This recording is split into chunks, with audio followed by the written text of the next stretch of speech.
time for our In My Opinion today, and it's all about the Labour Party's proposals for new legislation that would ban bosses from contacting their employees outside working hours if they win the next general election.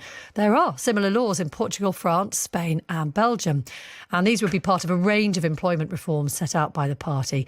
Well, we can talk to John Caudwell, who's an entrepreneur, founder of the former mobile phones retailer Phones for You, author of the book Making of a Billionaire, Conservative Party donor, supporter of Brexit. Many things you are, John, but you are also not a fan of this proposal, are you?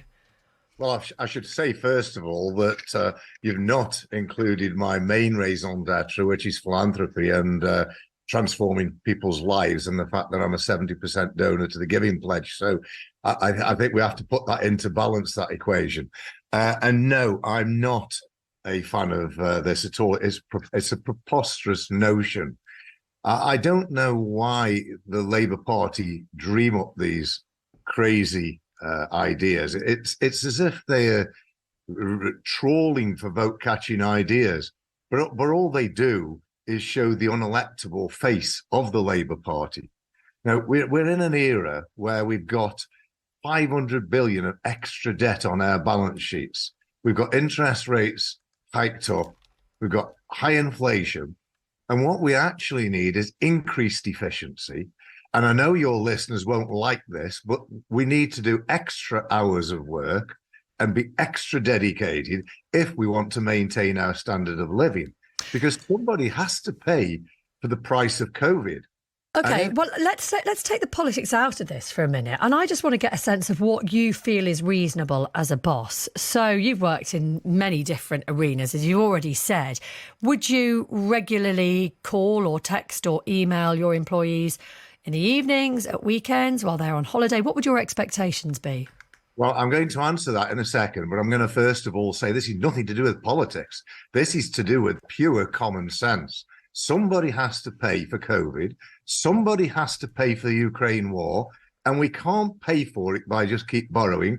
And if we do that, we saddle our children with the most humongous problem going forward in the future. I'm not sure that there's a direct correlation between contacting workers out of their normal office hours and increasing productivity and therefore paying for COVID and the Ukraine war. In which case, you're completely missing the point. Okay. Contacting workers outside of business is essential, but we all are very reasonable about this. Well, I'm not saying we all are, but everybody should be reasonable about this, because you don't deliberately just contact an employer unless you need them.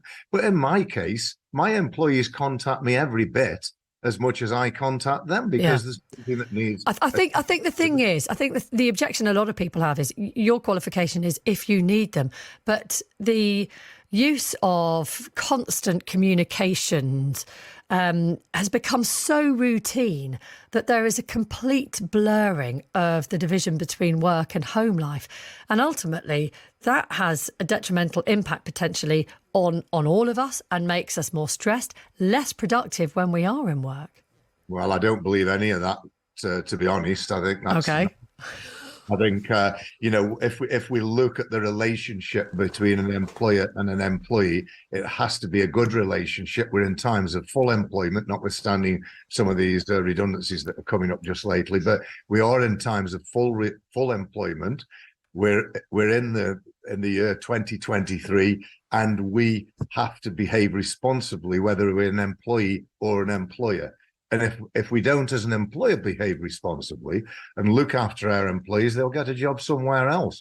So I don't know who all these employers are that are ringing constantly their employees at home and destroying their home life, because I don't know which employee would put up with that, but I don't know why any employer would do it.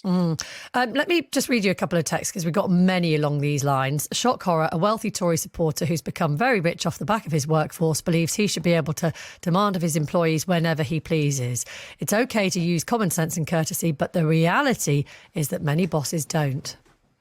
Well, I'd like to know which many bosses they are. So if one of your listeners could tell us which boss is actually acting in a draconian sense to damage their employees' home life, that would be very interesting, because I don't think that boss would survive very long. I mean, my employees call me whenever they need me. I do the same. but it's not regular. It's very rare, actually. I mean, it might happen once or twice a week amongst my entire workforce.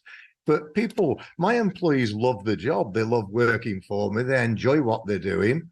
And yes, there is a blurring between home life and the job, but that happens both ways. You know, if they need to take a bit of time off during the day because they've got an issue, they do that. It's just about common sense and fair play and respecting each other. Yeah. Somebody else here says, funny how your guest, John Caudwell, conveniently doesn't include the biggest disaster to our economy, which is Brexit, says Mike in Cumbria.